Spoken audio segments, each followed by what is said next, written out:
Hello friends, this is Hatim Rampurawala, and in this video we will revise the another chapter of the direct tax, that is chapter number 19, settlement of the taxes. So we'll go through the illustration and exercise. So illustration part.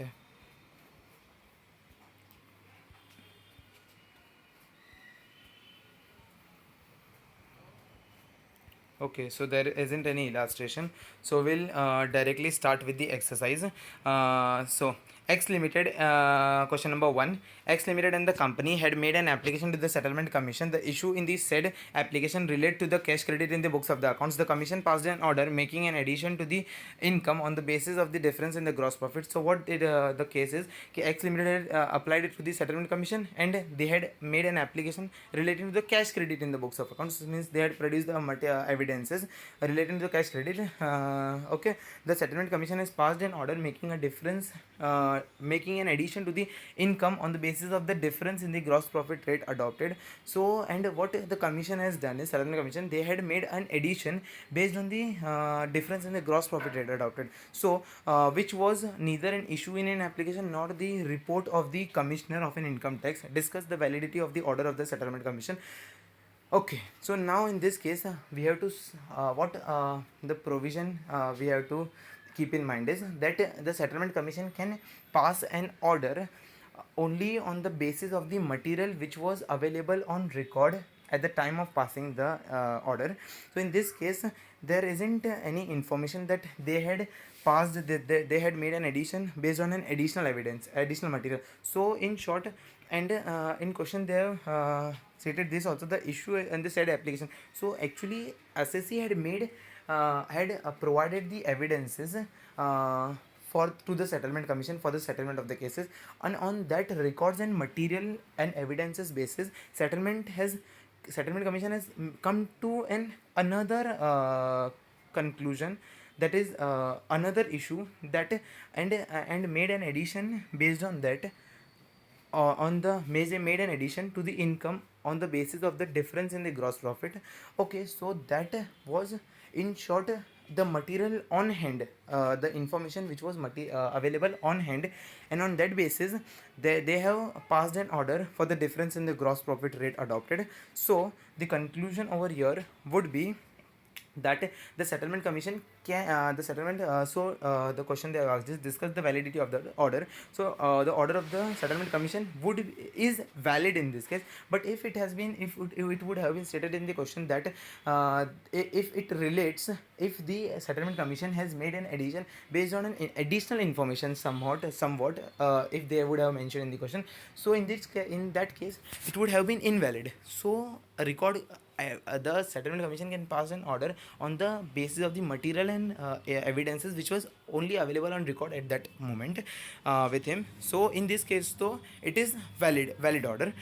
In this case it is valid order. So we'll quickly go through the answer.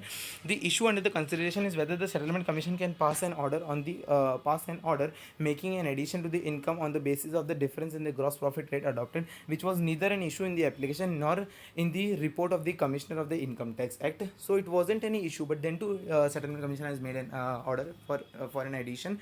245d4 provides an settlement commission, after examination of any records and the reports of the commissioner, and after examination of such and further evidence as may be placed before it or obtained by it in accordance with the provision of the act, and pass an order as it may think fit.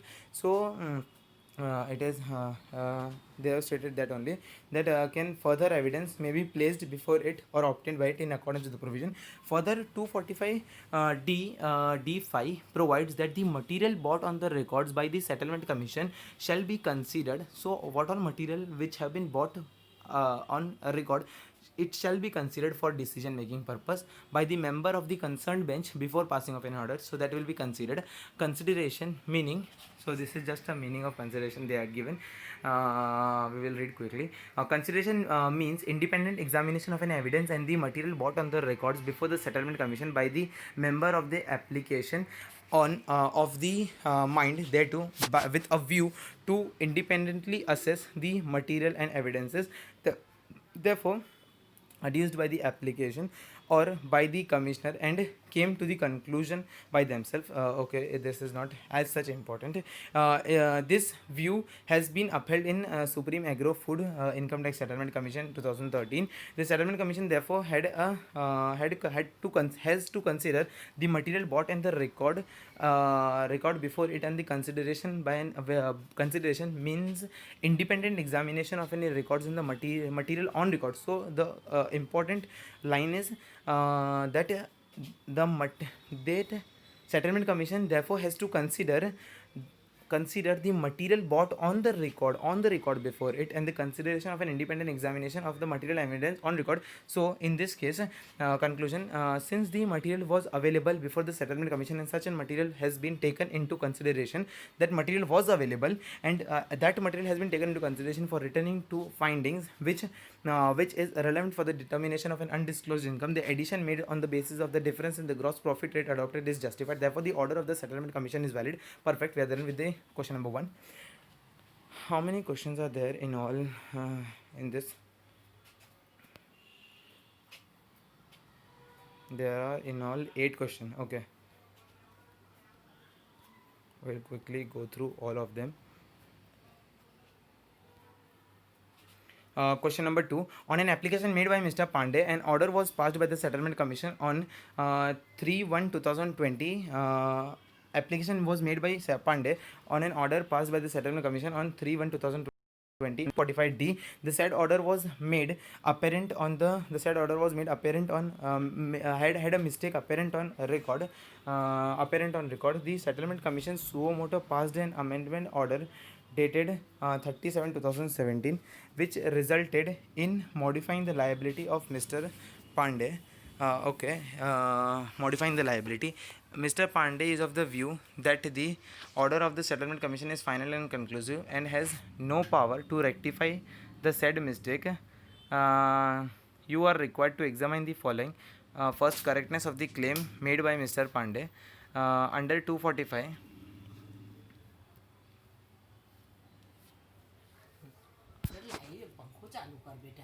First question is correctness of the claim made by Mr. Pandey. It isn't correct because they can rectify the mistake which is apparent on the record, and settlement commission can rectify the order.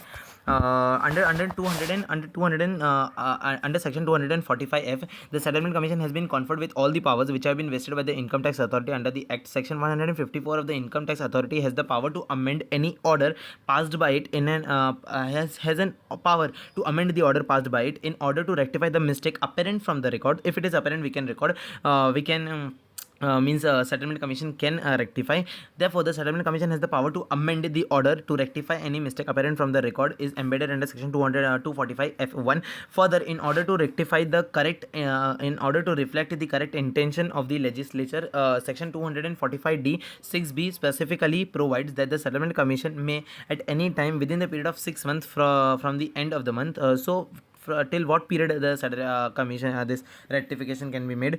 If it is it is provided specifically that the settlement commission may at any time within the period of 6 months from the end of the month in which an order was passed, 6 months from the end of the month in which an order was passed, amend any order passed by it under 245D4 to rectify the mistake apparent from the record. And in case of any rectification order was passed by the settlement commission, in this case the order has been passed within 6 months from the end of the month in which an order was passed, that is 31/7/2020. So we'll look into the option.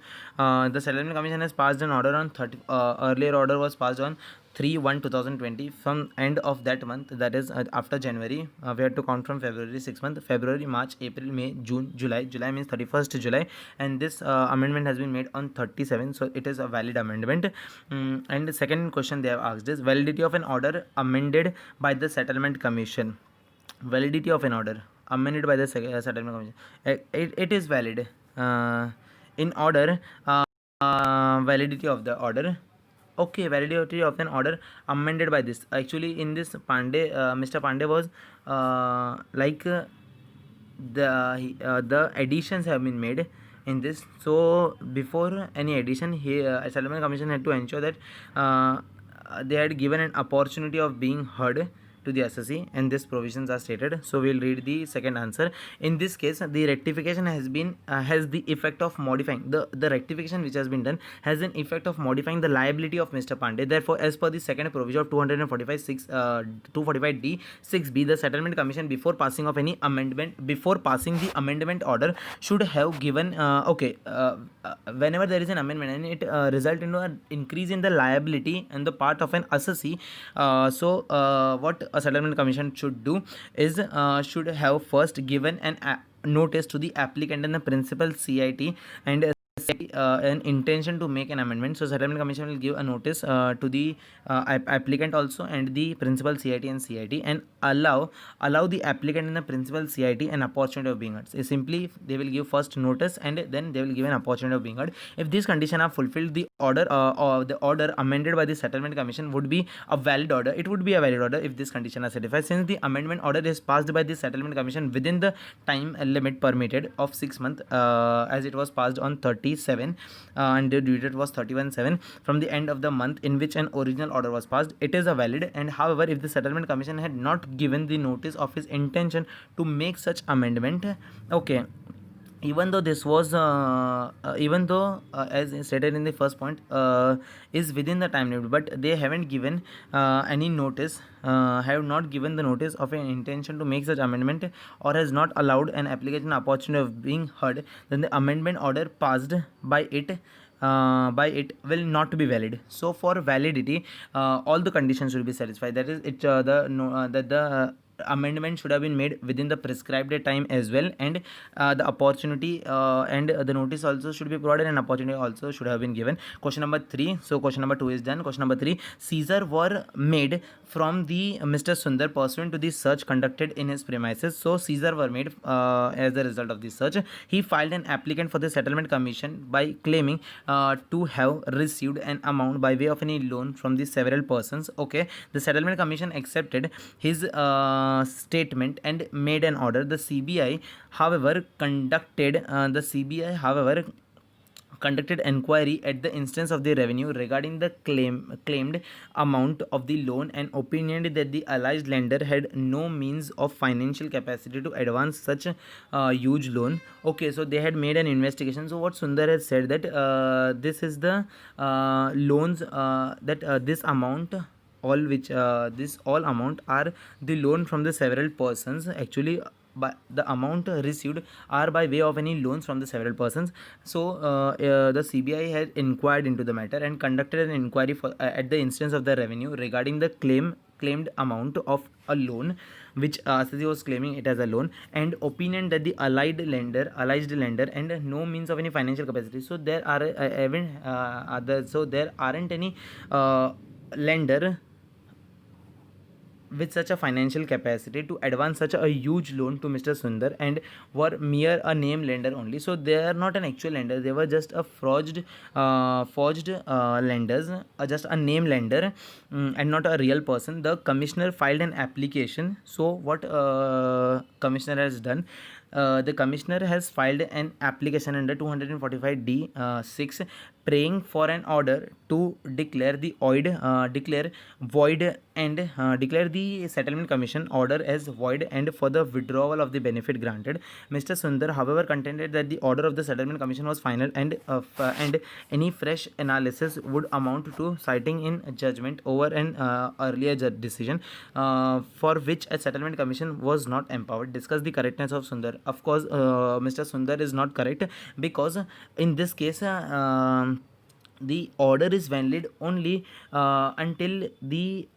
if assessee would have provided a true and a correct detail. But if the order has been passed based on the false evidences or misleading evidences produced by the assessee, then in such that cases the settlement commission can declare the order as void ab initio. So that order would be considered as void, and which the Sundar is claiming that the contention that the settlement commission cannot declared it as a void because their order is final and conclusive. This contention is wrong. So we'll quickly go through the answer. The apex court in CIT versus the Om Prakash Mittal 73 ITR 326 observed that the plain reading of section 245d6 showed that every order passed under subsection 4 has to be provided for the terms of the settlement. So every order which has been passed has to provide for the term of settlement, that assessee had to pay such an amount and that the settlement would become void. So the order which settlement commission is passing will contain two things. The first, the terms of the payment, the tax or the penalties which they had which they have given an immunity, so that will be contained the terms of the settlement.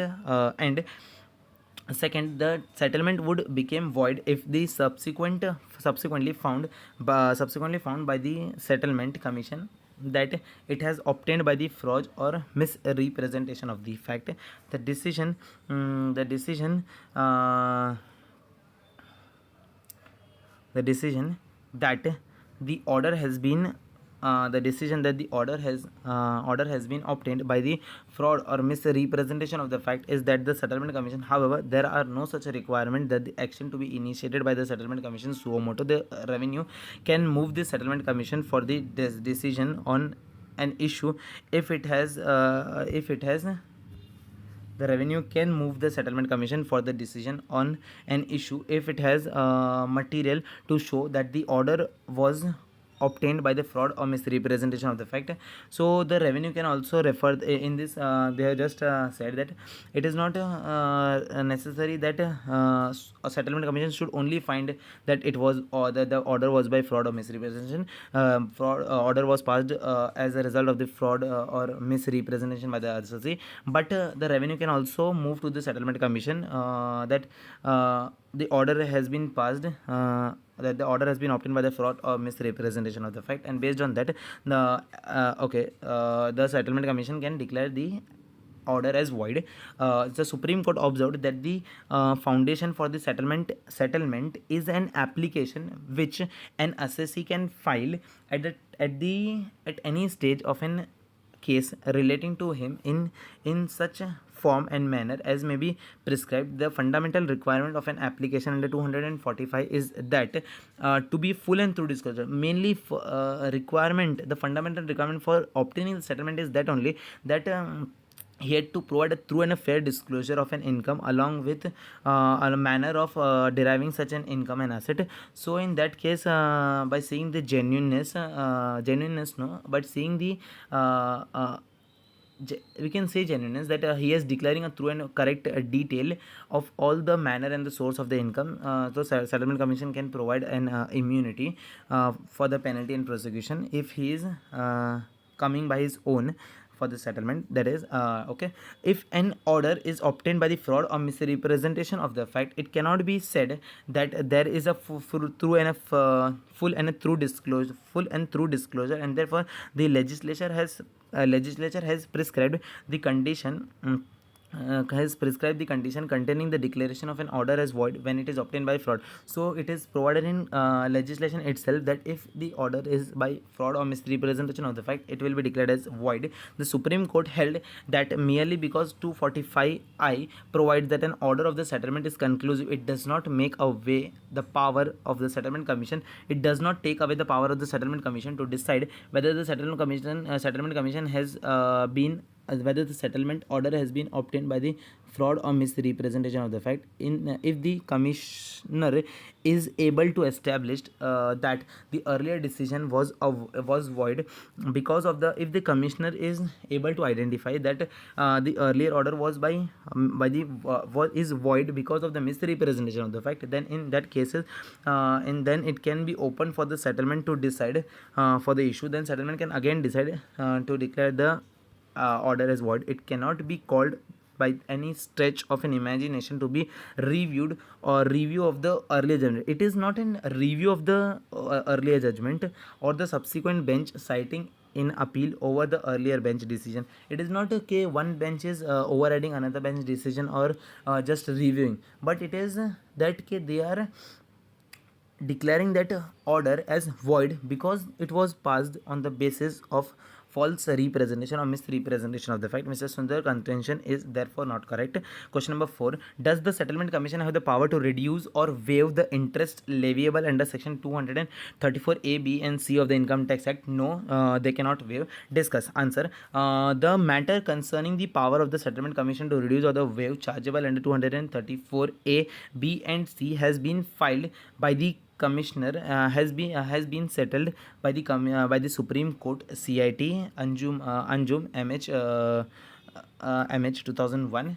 Accordingly to the judgment, provision of 245 D6 are only procedural in nature, providing for the fixation of the terms by which the amount settled under section 4 will have to be paid. Okay, what they have given is according to the judgment, the provision of the section 245D are only procedural in nature. It is just procedural and providing for the fixation of the terms by which the amount settled under subsection 4. So by this we can settle our liability, settle our amount, will have to be paid. Okay, settlement amount which we pay. It does not empower the commission either to reduce or waive the interest. So they can just settle the amount. They do not have the they are not empowered to either reduce or waive the interest. Any settlement made by the commission, whatever settlement which the commission makes for any assessee, must be in accordance with the provision. So the provision does not allow, it does not empowers the settlement commission to waive or reduce the interest. Settlement commission does not have the power to reduce or waive the interest levied under 234 A, B and C. It does not authorizes the waiver of any waiver.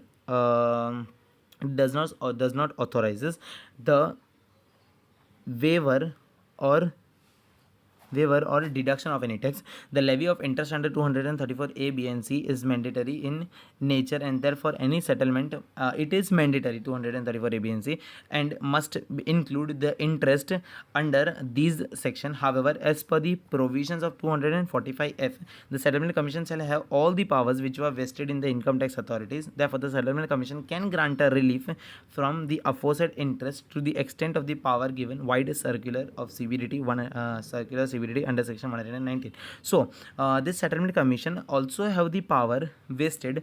What the last paragraph states that, however, as per the provision of 245F, the settlement commission shall have all the power vested in the income tax authority. So what all powers which income tax authority have can be exercised by the settlement commission as well.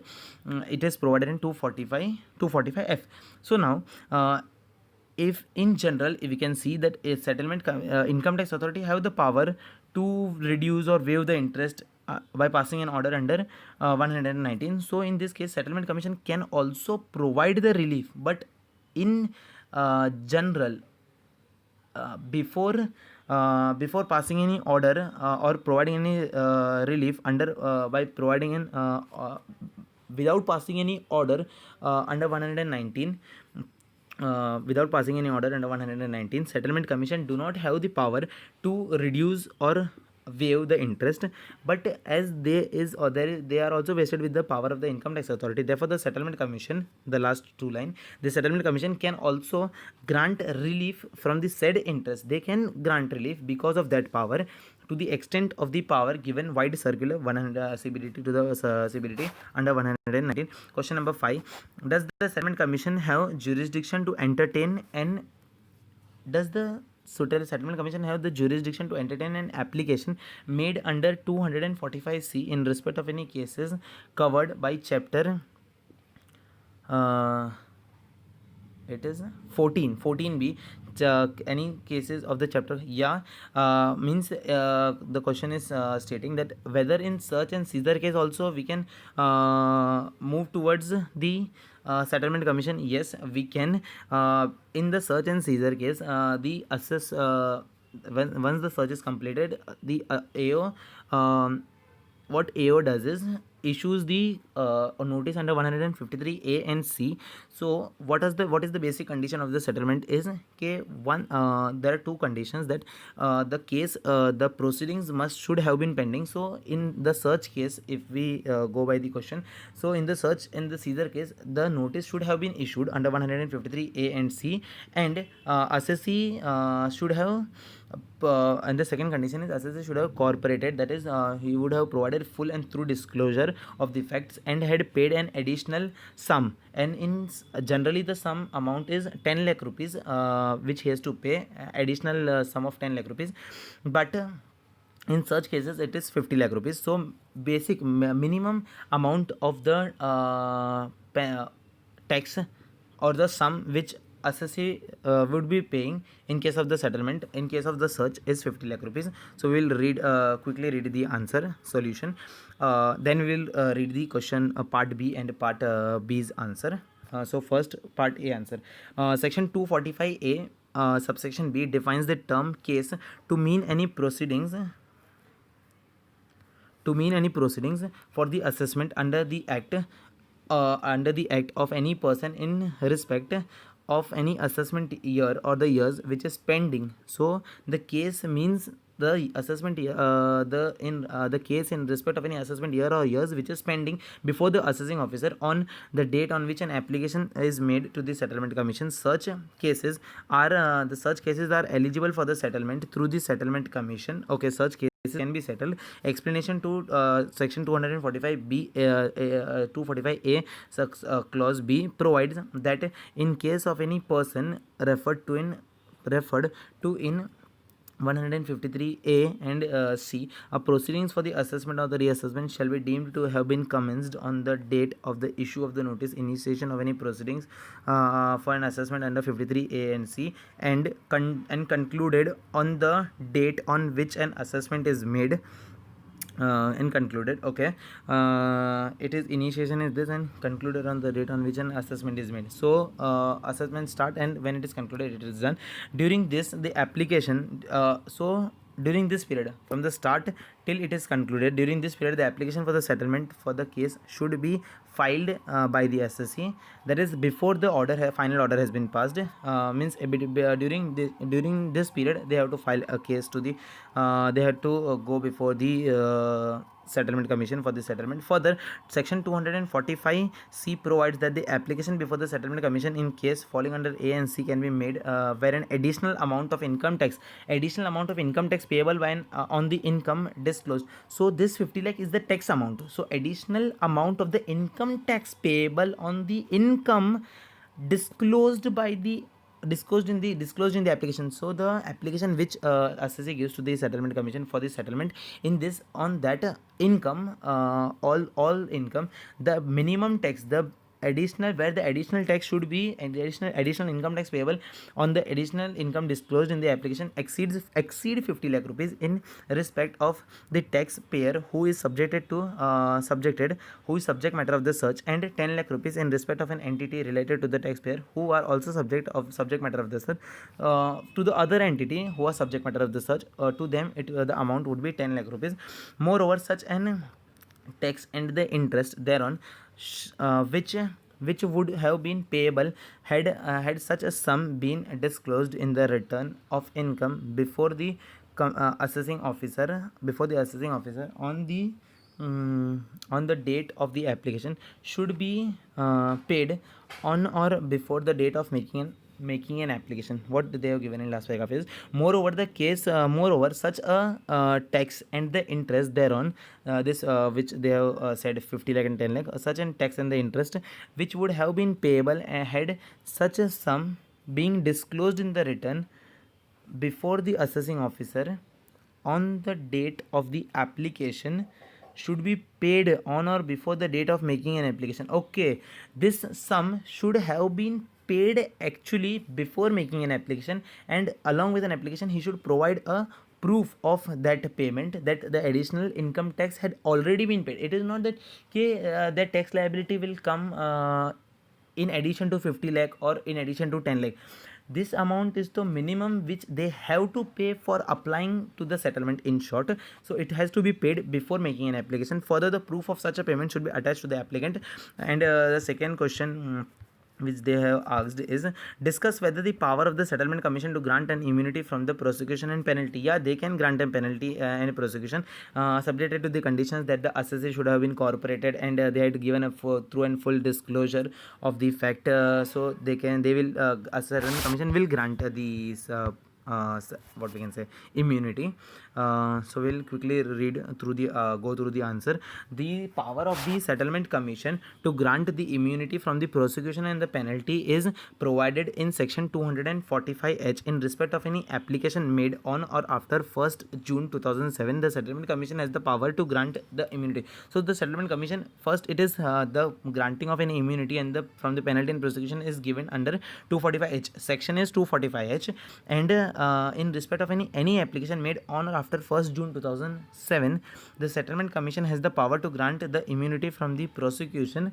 In immunity from the prosecution is restricted to the offences under the Income Tax Act 1961. The settlement commission can go under the can also grant the immunity from the penalty imposed under the Income Tax Act 1961. Such an immunity from the prosecutions and the penalty may be granted subjected to the condition as it may things fit. So this can be the immunity and the from the immunity from the penalty and prosecution can be granted subjected to the fulfillment of the condition, and this application should have been made on or after 1st June 2007. This is the condition, that settlement application should have been made only on or after 1st June 2007.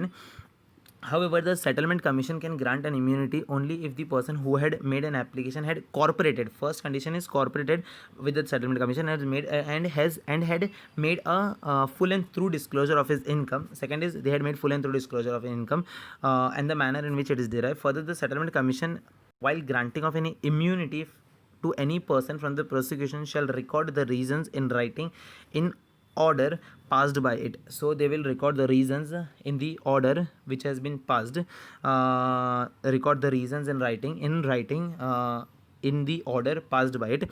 Also, settlement commission cannot grant an immunity if the prosecution proceedings for which offences have been instituted before the date of the receipt of an application for the settlement under 245C. So what they have given is, settlement commission cannot grant immunity if the prosecution proceedings. Okay, so the only condition for settlement commission is that for applying to settlement commission, that the proceeding should have been pending. It is if there has been due to the proceeding, if the prosecution has been instituted against against an assessee, so in that case settlement commission cannot order the we cannot settlement commission cannot grant immunity if it is the prosecution matter, prosecution proceedings. So the same has been provided in last paragraph, that also the settlement commission cannot grant the immunity if the prosecution proceedings for any such offences had been instituted on before the date of the receipt of an application for the settlement under this much. Before the application date of receipt of application means we cannot apply only if the prosecution has been initiated. Okay. Question number 6.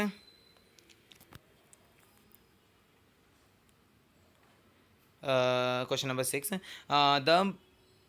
The business premises of Mr. Amit was subjected to this survey under 133A of the Act.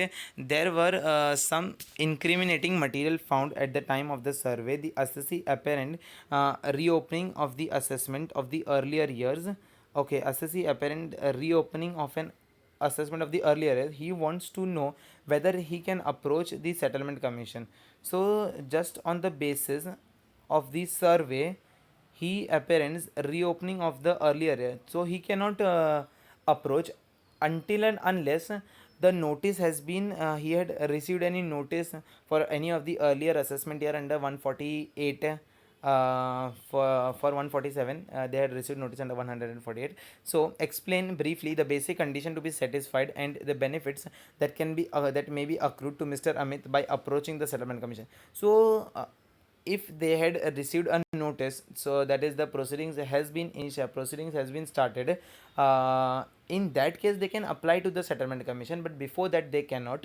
And by applying they can get a benefit, such as they can get an immunity from the penalty and prosecution. So we'll quickly go through the answer. Any assessee may at any stage of any case relating to him make an application in the prescribed form and the manner to the settlement commission under 245C. Case means any case which is pending before the assessing officer on which was pending before the assessing officer on the date of making an application. And means the case should have been pending, but there shouldn't the prosecution proceedings shouldn't have been instituted, as we had seen in the earlier question also, that prosecution shouldn't have been instituted. Okay, thus the basic condition for making an application before the settlement commission under 245C is that there must be a proceedings of any assessment on the date on which an application is made, and the proceedings should have been pending proceedings should have been there on the date of making an application. Okay, the proceedings for the assessment or reassessment or the recomputation under 147 shall be deemed to have been commenced. So the proceeding under 147 should have been deemed to have been commenced from the date on which the notice under 148 is issued. So if the notice has been issued, then we can apply to the settlement commission. Before that we cannot. In case Mr. Amit cannot approach the settlement commission merely due to his apprehension that the assessment of the earlier year may be reopened, since there is no case pending before the assessing officer. Just because no case is pending before, since there is no case pending before the assessing officer, therefore he has to wait for the assessing officer to issue the notice. So once the notice has been issued, then he can apply. Therefore he can make an application to the settlement commission under 245C, since there would be a case pending before the assessing officer. On that case, case would have been pending. But in the earlier paragraph, what they have given is, since there was no case pending before the assessing officer, they cannot approach the settlement commission. Once the case is pending, they can approach. Second basic condition is to be satisfied for making an application is that the additional amount of an income tax payable on the income disclosed in the application should exceed 10 lakh rupees, and such an income such a tax and the interest thereon which would have been paid had to be had the income disclosed in the application being declared in the return of the income should be paid on or before the date of making the application.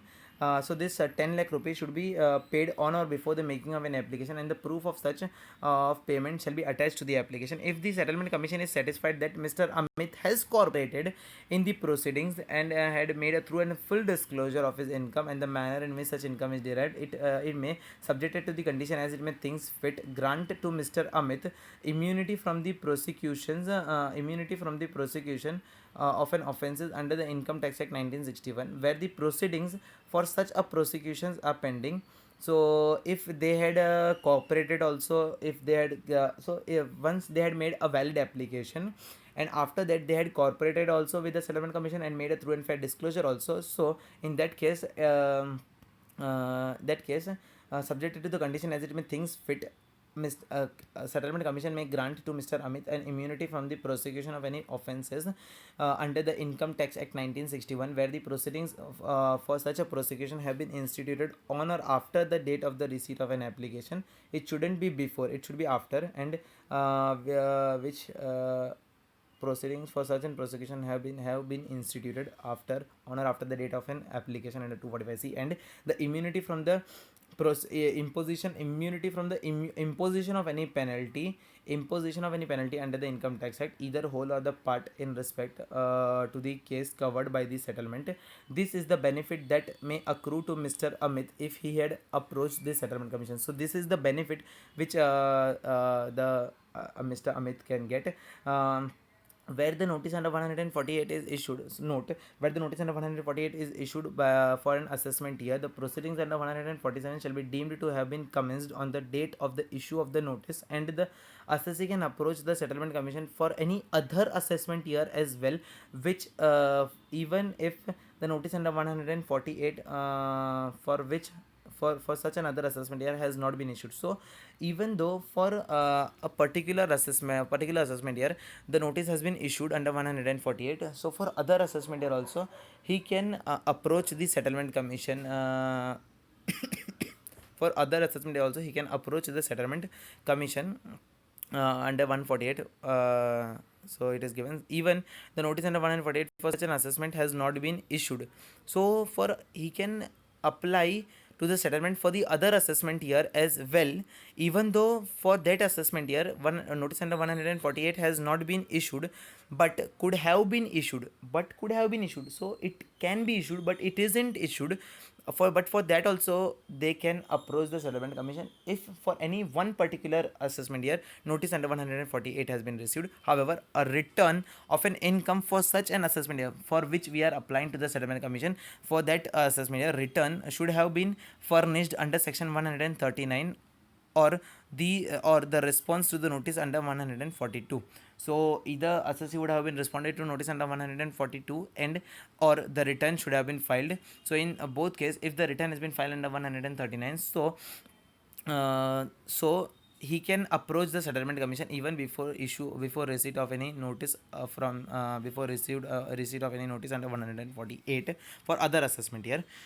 Okay, explain the power of the settlement commission to amend its order. It is a simple basic question. Amendment. This is amendment with reference to apparent mistake apparent from the record. So in this case, if they are applying suo motu, then they can make within 6 months from the end of the month in which an order is passed. And if an assessee is assessee or the AO, or if the assessee or the principal commissioner is an applicant, so they had to apply within 6 months, and the settlement commission may settle the case, may make the rectification, not settle the case, may make an rectification. So we'll quickly read the answer. As per the section 245 D6B, the settlement commission may amend any order passed by it under 245. So they can amend any order passed by it to rectify the mistake apparent from the record within the period of 6 months from the end of the month in which the order was passed. In case where the assessee in case where an application for the rectification is made by the principal commissioner or the commissioner or the applicant. So if it is made by the principal commissioner or the applicant within 6 months from the end of the month in which an order under 245 245D4 was passed, the settlement commission may amend, it is not shall, they can amend, they may amend the order within 6 months. So they have to apply within 6 months from the end of the month in which an order was passed, and they may amend, settlement commission may amend the order within 6 months from the end of the month in which an application for the rectification has been has been made by the principal commissioner. So 6 months from the end of the month in which an application for the rectification has been made by the principal commissioner or an applicant. In this case, it is not that that when the settlement commission has received the application and from end of that month. It is given that when they have made the application and from that month's end within 6 months the settlement commission will will make the rectification. However, an amendment which has the effect of modifying the liability. Okay, and if there is the case where the modification result into modification that is rectification result into modification of the liability of an applicant, shall not that amendment shall not be made unless the settlement commission has given the notice to the applicant PCIT or CIT an intention of doing so, and has allowed an applicant PCIT CIT an opportunity of being heard. Simple. Question number 8, and I think so this is the last question. Yeah, it is the last question. Mrs. A has received a notice under 148 for the assessment year 17-18 on 2/2/2019. They also anticipated the similar notice for the assessment year 15-16 and 16-17, for which they had already furnished the return of income. So for this year they had furnished the return of income under 139, and for that 15-16 and 16-17 they are expecting, and actually they had received the notice for 17-18 actually on 2/2/2019. to 2019 means in the year 1819. Okay, in 1819 they had received notice for for assessment year 1718 means previous year 1617, and they are anticipating for this 2 years as well. On examination of any books of account books produced, would you have noticed a huge amount of concealed income?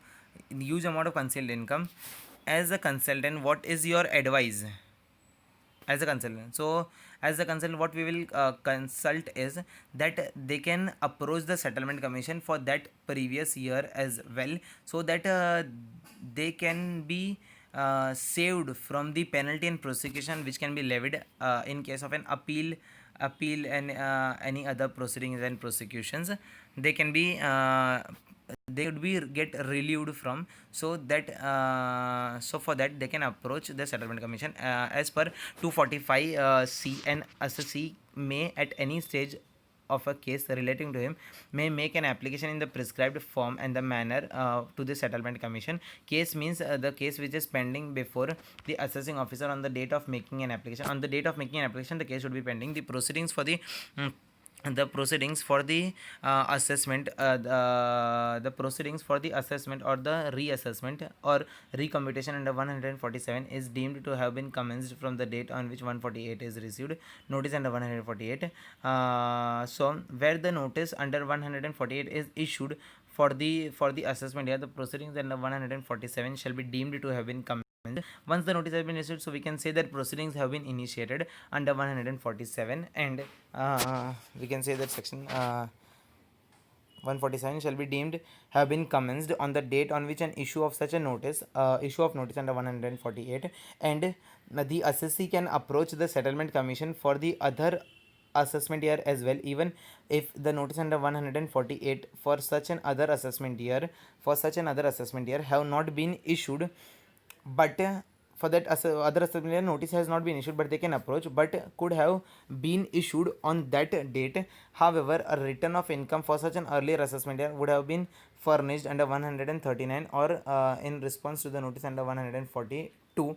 In the case on hand, Mrs. A had received a notice under 148 for the assessment year 1718 and had anticipated the similar notice for 15 16 16 17, for which the return of the income has been furnished. Okay, for that year a return has been furnished, and thus the proceedings for the assessment is pending before the assessing officer. That is the basic condition for approaching the settlement commission is satisfied. So the notice is also pending under 148 for the assessment as 1718, and the return has also been filed. So the basic condition for approaching the settlement commission is satisfied. So means if the basic condition is satisfied, we can approach the settlement commission. Moreover, since after the examination of any books of account, huge amount of concealed income is also noticed. Okay, after examination of the book, a huge amount is noticed. It is presumed that the second condition, that the additional amount of an additional tax payable on income disclosed in the application exceeds, this is the second condition, that the income amount, the additional tax, this is this 10 lakh figure is the tax amount, tax on the additional income disclosed in the application exceed 10 lakh rupees. So if there is a huge amount concealed, so obviously this amount would be more than 10 lakh, as they haven't quantified in the question, but this is just an assumption. They have just given an assumption as such. It is a huge amount. So and if it exceed 10 lakh rupees, and if it exceed 10 lakh rupees has been satisfied, so means the amount is in the tax is in excess of 10 lakh. This condition is also condition. Assuming that the necessary condition are fulfilled, our advice as the consultant to Mrs. A would be approach the settlement commission. What we would advising is approach the settlement commission to have these case settled and apply for the grant of immunity from the penalty and prosecution. So simply approach the settlement commission and apply for the grant of immunity of the penalty and prosecution. So we are done with the exercise part. If this video had been beneficial, or any of the earlier videos of this revision of the direct tax would have been beneficial to you, so you can like the video, share the video with your friends, and subscribe to my YouTube channel, Hatim Media. Thank you for watching the video.